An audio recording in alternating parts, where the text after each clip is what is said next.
Hola nois, avui us presentaré el còmic de l'Home Gos, un còmic que m'ha agradat molt i també és del mateix autor que el Capità Calçotets. Està en format còmic. Us llegiré una miqueta que és al principi per dir-vos com comença aquest còmic, ja que és molt xulo i a mi m'ha agradat molt. Auxili! És una bomba! Crida el dolent del còmic. La gent Quico i el Manel van córrer a desactivar la bomba. La gent Quico és el policia i el Manel és el gos. Quin cable haig de tallar, el vermell o el verd? Pregunta la gent Quico a l'home gos. Perdó, al gos.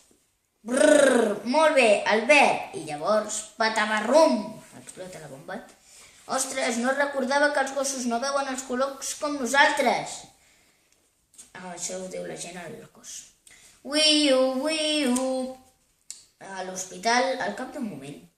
Com et trobes, col·lega? Buf! El policia li diu al gos. Ja en som dos. Aviat arriba el metge amb una notícia dolenta. Buah! Ho sento molt, Manel, però el teu cos fa llufa. El seu cos no pot aguantar. I a tu, Quico, crec que et fa llufa al cap. Què faré sense cap? El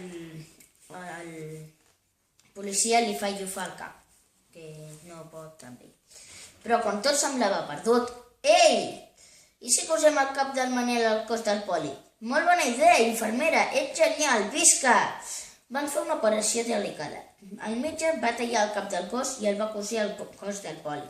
Oh, que bé! I així neix l'Home Gos. Tinc aquí les pàgines que us he llegit, que són aquestes.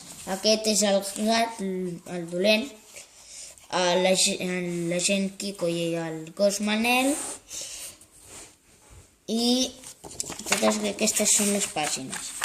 Us he llegit poquetes pàgines, ja veieu que és en format còmic i m'ha agradat molt, com ja us he dit, també és molt